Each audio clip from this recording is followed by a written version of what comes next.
د بیسود ولسوالۍ ښوونکو لپاره د بهرآباد ښوونکو په ښارګوټي کې د نمرو د ویش لړۍ پیل شوه. چارواکي وايي په یاد ښارګوټي کې به د پوهنې ریاست د طرزالعمل مطابق د پچې اچونې په شکل 1200 ښوونکو ته نمرې وویشلی شي. د دوی په خبره هم مهاله به په یاد ښارګوټي کې د بېلابېلو اړونده ادارو پر مټ د ښوونځي، مسجد، پارک، پولیسو د ځای او نورو اړینو ځایونو د جوړېدو چارې پیل شي.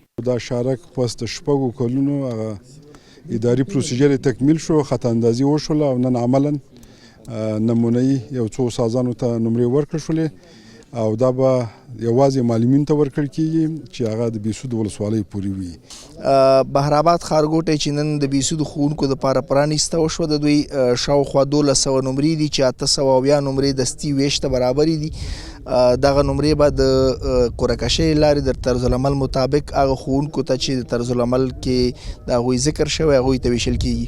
په دغه ښارګوټي کې د ټولو اړتیاو غمه خوړل شوې ده، د ښوونځي، مسجد، کلینیک، اطفایې. په همدې حال کې د ننګرهار د ولایتي شورا غړی ناصر کاموال له ولایتي ادارې غواړي چې ښوونکو ته د نمرو د ویش لړۍ تر ولسوالیو هم وغځوي او ترڅنګ یې د ښوونکو سره نورې ټولنیزه مرستې هم ترسره کړي. د ښوونکو ښارګوټي چې تقریبا د 10-11 په حدودو کې په ننګرهار کې افتتاح شوي دي، ښارګوټی او د رهایش یا نمره چې کله پکې ښوونکي اوسیږي، دا د ښوونکو د ټولو افغانانو بالخصوص د ښوونکو یو اساسي لومړیتوب دی.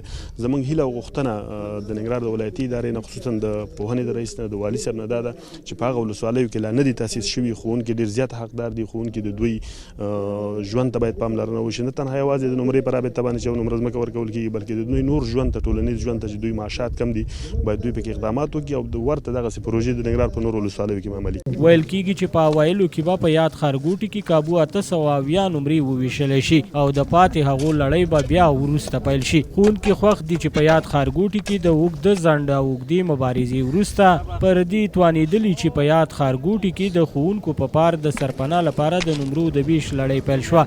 دوی همداراز په یاد ښارګوټي کې د یو شمېر شته ستونزو د حل د غوښتنې ترڅنګ د کورونو د ودانولو په برخه کې هم د لازمې مرستې د ترسره کېدو غوښتنه کوي. 262 نمرې زموږ غصب دي، باید په حکومت نه مخیله دا ده چې په دغه کې هم جدي اقدام وکړي.